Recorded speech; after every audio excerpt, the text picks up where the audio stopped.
इस बात की भी उम्मीद की जा रही है। जिस सोच को विभिन्न working groups, Sherpa track, finance track में भारत ने आगे रखा, जिस जनभागीदारी के संदेश को सामने रखते हुए एक्शन ओरिएंटेड चर्चाओं पर भारत का जोर रहा, जिस तरीके से विभिन्न देशों के बीच सहमति बनाने की लगातार प्रयास किए जाते रहे, संवेदनशील मुद्दों पर भी एकमत होने की प्रयास रहे,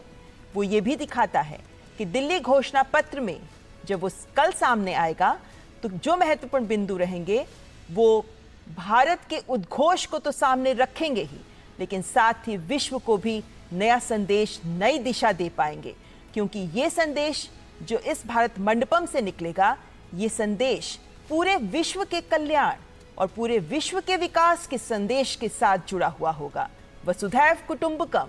ये थीम एक सर्वसमावेशी थीम, तभी भारत एक पृथ्वी, एक कुटुंब, एक भविष्य की बात कर रहा है। और इसीलिए इन्हीं विभिन्न मुद्दों पर सहमति बनाने के प्रयास इस भारत मंडपम में कुछ ही पलों बाद शुरू हो जाएंगे, जब औपचारिक स्वागत के बाद पहला सत्र एक पृथ्वी का आगाज होगा। और जैसा कि आप जानते हैं कि प्रधानमंत्री नरेंद्र मोदी ने जब से अध्यक्षता संभाली, उनका पहला फोकस यही रहा कि G20 के पूरे उत्सव को लोगों के साथ जोड़ा जाए और वैश्विक जो चुनौतियां हैं उनके लिए एक सशक्त मंच तैयार किया जाए, जिसमें सभी की आवाज़ सुनी जाए, सभी के विचारों को एक मंच दिया जाए और एक साझा समाधान निकालने की कोशिश की जाए। ये तस्वीरें बहुत ही महत्वपूर्ण, जिसका जिक्र लगातार हम सुबह से कर रहे हैं। भारत मंडपम के ठीक आगे नटराज की भव्य मूर्ति, भारत के सांस्कृतिक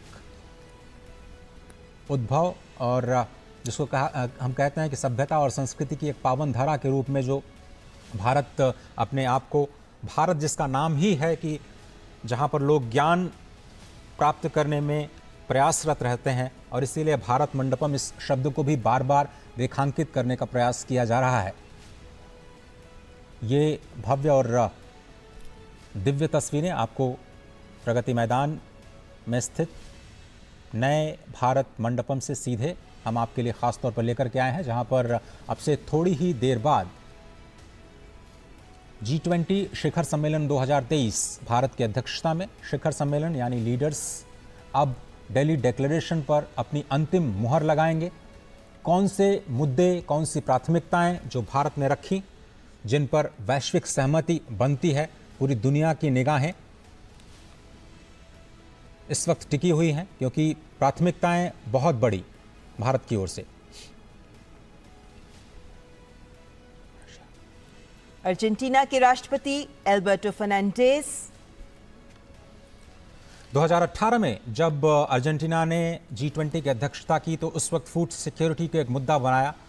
शायद किसी को नहीं पता होगा कि उसके बाद कोविड और उसके बाद रशिया और यूक्रेन क्राइसिस के बाद फूड इनसिक्योरिटी दुनिया के लिए सबसे बड़ी चुनौती बन जाएगा। लेकिन आज भारत ने ज़बरदस्त लीडरशिप का परिचय दिया। Fuel crisis, food crisis, fertilizer crisis, 3F की जो क्राइसिस है उसको सेंटर में रखते हुए वार्ताओं के जरिए कैसे इस संकट का एक साझा हल निकाला जाए, पुरजोर कोशिश की भारत ने अपनी ओर से। तो प्रधानमंत्री नरेंद्र मोदी अर्जेंटीना के राष्ट्रपति एल्बर्टो फर्नांडिस का स्वागत करते हुए, अर्जेंटीना जो भारत के साथ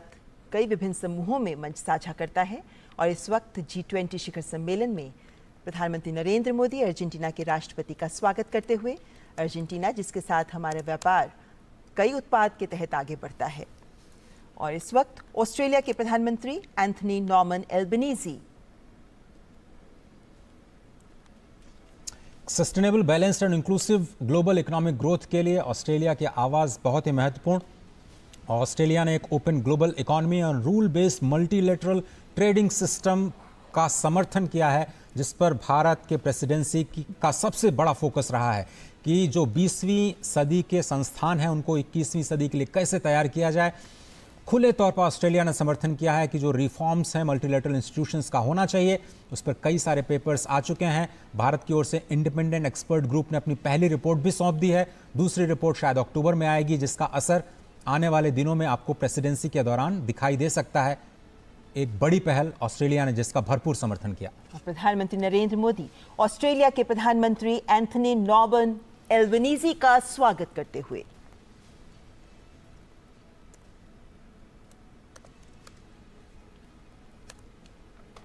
ऑस्ट्रेलिया जिसके साथ भारत अपने संबंधों को विभिन्न स्तरों पर आगे बढ़ा रहा है और इस वक्त ऑस्ट्रेलियन प्रधानमंत्री एंथनी एल्बनीजी का प्रधानमंत्री ने स्वागत किया और इस वक्त G20 के सदस्य देशों के राष्ट्राध्यक्ष जिनमें कनाडा के प्रधानमंत्री जस्टिन पियर जेम्स ट्रूडो का आगमन। G20 शिखर सम्मेलन पर आने से पहले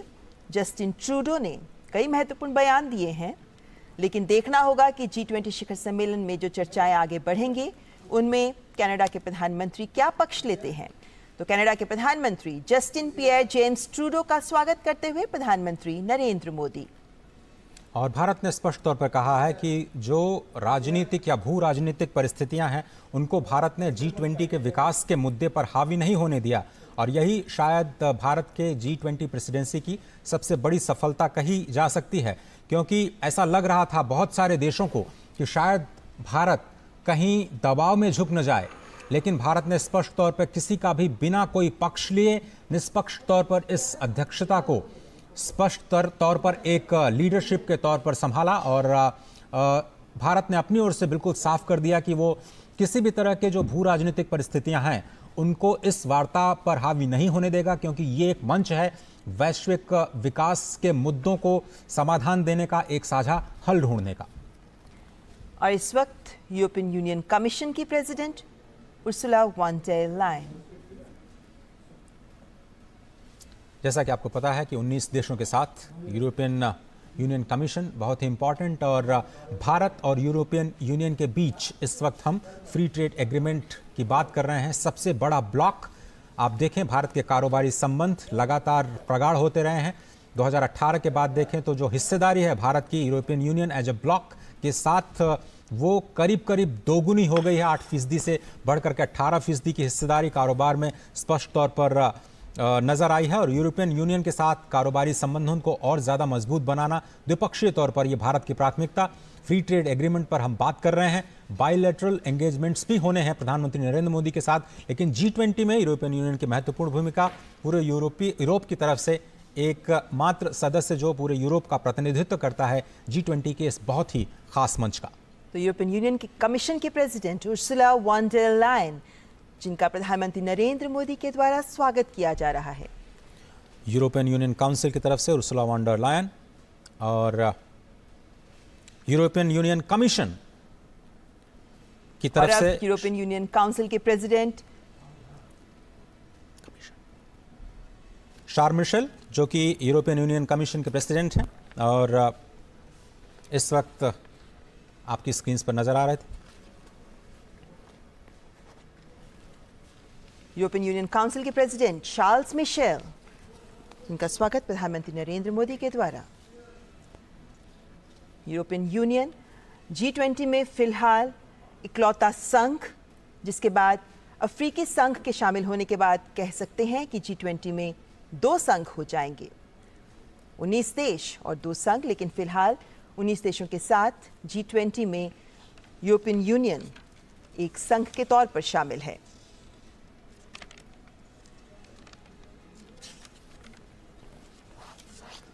जैसा कि आपको पता है कि भारत की प्राथमिकताएं बहुत स्पष्ट हैं, इंक्लूसिव डेवलपमेंट को बढ़ावा देना है और ये G20 की प्राथमिकताओं में शामिल।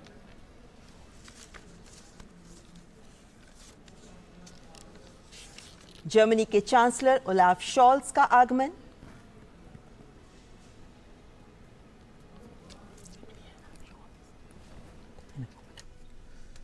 G7 में जर्मनी की बहुत महत्वपूर्ण भूमिका और G7 के मंच पर जब प्रधानमंत्री नरेंद्र मोदी गए थे तो स्पष्ट तौर पर उनका भव्य स्वागत किया गया था और वहां पर जो क्लाइमेट जस्टिस को लेकर के आवाज़ें उठी थी उसको जर्मनी का भरपूर समर्थन मिला था। जर्मनी और भारत के बीच में पीपल टू पीपल कनेक्ट को लेकर के और ज़्यादा रिश्तों को मजबूत करना और साथ ही साथ द्विपक्षीय संबंधों को बढ़ावा देना, उस पर भी निगाह रहेगी। लेकिन G20 के मंच पर जर्मनी की बहुत ही खास भूमिका वैश्विक मुद्दों पर सहमति बनाने के लिहाज से। प्रधानमंत्री नरेंद्र मोदी जर्मनी के चांसलर ओलाफ शॉल्स का स्वागत करते हुए। उनके स्वास्थ्य का हालचाल भी जानते हुए प्रधानमंत्री नरेंद्र मोदी अपनी ज़बरदस्त केमिस्ट्री के ज़रिए, और ये देखा जा सकता है कि जैसे WHO के डायरेक्टर जनरल, उनका भी थोड़ा स्वास्थ्य नासाज था, प्रधानमंत्री ने उनका भी स्वास्थ्य पूछा, लेकिन ये भी दिखाता है महत्व G20 शिखर सम्मेलन का, जहां विभिन्न राष्ट्राध्यक्षों और संगठनों के अध्यक्षों के द्वारा ये प्रयास किया गया है कि वे इसमें ज़रूर शिरकत करें, ज़रूर शामिल हों, क्योंकि इस वक्त का G20 शिखर सम्मेलन इस दौर में पूरा विश्व वक्त के उस मुहाने पर खड़ा है जब चुनौतियां बहुत भीषण हैं और चुनौतियां बहुत मुखर हैं। ऐसे में इस कठिन वक्त में विश्व को अगर आगे लेकर जाना है तो उसमें इस G20 शिखर सम्मेलन में लिए गए निर्णय महत्वपूर्ण भूमिका निभाएंगे। और इसीलिए इस वक्त जो औपचारिक स्वागत आमंत्रित देशों के राष्ट्राध्यक्षों का, G20 सदस्य देशों का और अंतर्राष्ट्रीय संगठनों के अध्यक्षों का किया जा रहा है, ये भी दिखाता है कि इनका यहाँ आना, इस शिखर सम्मेलन में इन सभी संगठनों और राष्ट्रों के अध्यक्षों की उपस्थिति हमारे लिए भी मायने रखती है, G20 के लिए भी मायने रखती है। भारत मंडपम जो बेसब्री से प्रतीक्षा कर रहा है उन मेहमानों की जिनका भी आगमन का इंतजार है, और विभिन्न राष्ट्राध्यक्ष जो अब से कुछ ही देर बाद जब फॉर्मल सेशंस शुरू होंगे तो गंभीर समस्याएं विश्व के सामने जो उपस्थित हैं उन पर मंथन करेंगे, उन पर चिंतन करेंगे, ताकि इन चर्चाओं और इस विमर्श से कुछ ठोस नतीजे सामने आ सकें, ऐसे नतीजे जो एक्शन ओरिएंटेड हों, ताकि विभिन्न देश सामूहिक जिम्मेदारी निभाते हुए इन निर्णयों को लेकर आगे बढ़ सकें। सामूहिक जिम्मेदारी सर्वसमावेशी विश्व के विकास की, सामूहिक जिम्मेदारी वैश्विक चुनौतियों से निपटने की, सामूहिक जिम्मेदारी वसुधैव कुटुंबकम के तहत एक पृथ्वी, एक कुटुंब, एक भविष्य के मंत्र को साकार करने की। और इस वक्त इटली की प्रधानमंत्री जॉर्जिया मेलोनी, जो इटली की पहली महिला प्रधानमंत्री हैं,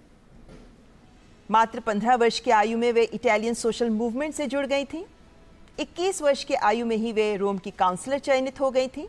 29 वर्ष की आयु में ही वे सांसद भी बन गई थी और 2022 में ही उन्होंने इटली के प्रधानमंत्री पद को संभाला। 2020 में जब इटली ने G20 की अध्यक्षता संभाली, उस वक्त कोविड-19 का जो क्राइसिस था वो काफ़ी अपनी जड़ें जमा चुका था। ऐसे में रोम डिक्लेरेशन, जिसमें स्वास्थ्य को लेकर के एक साझे प्रयास के तौर पर जो प्रेसिडेंसी की थी, इटली ने उसे काफ़ी सराहा गया था और इटली ने भी भरपूर समर्थन दिया है भारत की G20 प्रेसिडेंसी का। केमिस्ट्री आपकी स्क्रीन पर। प्रधानमंत्री नरेंद्र मोदी इटली के प्रधानमंत्री जॉर्जिया मेलोनी का स्वागत करते हुए सस्टेनेबल डेवलपमेंट गोल्स को लेकर के दोनों देश लगातार एक दूसरे का सहयोग करते हुए स्पष्ट तौर पर नजर आते रहे हैं। और जिस तरह से हम लगातार आपको बता रहे हैं कि G20 प्रेसिडेंसी पूरी अभी तक जो देखी है हमने 1 दिसंबर 2022 से महत्वपूर्ण स्तंभों पर नजर आती हुई। जापान के प्रधानमंत्री फुमियो किशिदा जो पूर्व प्रधानमंत्री शिंजो आबे की सरकार में विदेश मंत्री भी रह चुके हैं 2012 से 2017 तक, और इसीलिए भारत के साथ संबंधों को वे पूरी तरह और बेहतरीन तरीके से परिभाषित कर रहे हैं। जापान एक महत्वपूर्ण देश है हमारे लिए, जिसके साथ हम विभिन्न मंचों पर हम सहयोगी के तौर पर काम करते हैं। और जापान ने पूरा समर्थन दिया है भारत का ग्लोबल साउथ के लीडर के तौर पर। स्पष्ट तौर पर जब ऐसा कहने में संकोच नहीं होना चाहिए कि जब भारत और चीन की बात आती है तो जापान हमेशा भारत के पक्ष में खड़ा रहा है। कई अंतर्राष्ट्रीय मंचों पर जापान ने खुल करके भारत का समर्थन किया है, भारत के विचारों का, और भारत के पक्ष में अपने विचार रखे हैं। प्रधानमंत्री नरेंद्र मोदी जापान के प्रधानमंत्री फुमियो किशिदा का स्वागत करते हुए विभिन्न सहयोगी देश और शिखर सम्मेलन में एक महत्वपूर्ण आयाम ये रहता है कि भारत जहां G20 शिखर सम्मेलन की अध्यक्षता कर रहा है, तो वहीं विभिन्न सदस्य देशों के साथ संबंध प्रगाढ़ करने का भी ये महत्वपूर्ण अवसर होता है। ऐसे में लगभग 15 बायलैटरल्स भी प्रधानमंत्री की प्लान्ड है, जिनमें से कल हमने देखा कि 3 देशों के साथ द्विपक्षीय वार्ताएं हुई, जिसके बाद आज भी सबकी नजरें रहेंगी जब उम्मीद की जा रही है कि यूके, जर्मनी, फ्रांस के साथ भी और अन्य देशों के साथ भी प्रधानमंत्री द्विपक्षीय वार्ताएं करेंगे। और इस वक्त दक्षिण कोरिया के राष्ट्रपति यून सुक येल दोनों देशों के बीच मित्रता की 50वीं वर्षगांठ दोनों ही देश मनाते हुए और एक स्पेशल कैंपेन G20 से ठीक पहले चलाया गया, जिसमें दोनों देश एक साझी विरासत, विश्वास की विरासत को आगे ले जाने पर सहमत हुए हैं, मित्रता को और प्रगाढ़ करते हुए। और G7 समिट में भी प्रधानमंत्री नरेंद्र मोदी की मुलाकात इनसे हुई और अब G20 का मंच तैयार। और पूरे साल हमने सहयोग देखा कोरिया का भारत की तमाम प्राथमिकताओं पर, और स्पष्ट तौर पर सांस्कृतिक लिहाज से दोनों देश और ज़्यादा करीब आते हुए। तो दक्षिण कोरिया के राष्ट्रपति यून सुक येल, जिनका स्वागत कर रहे हैं प्रधानमंत्री नरेंद्र मोदी। तो कई सदस्य देश जिनके आगमन का इंतजार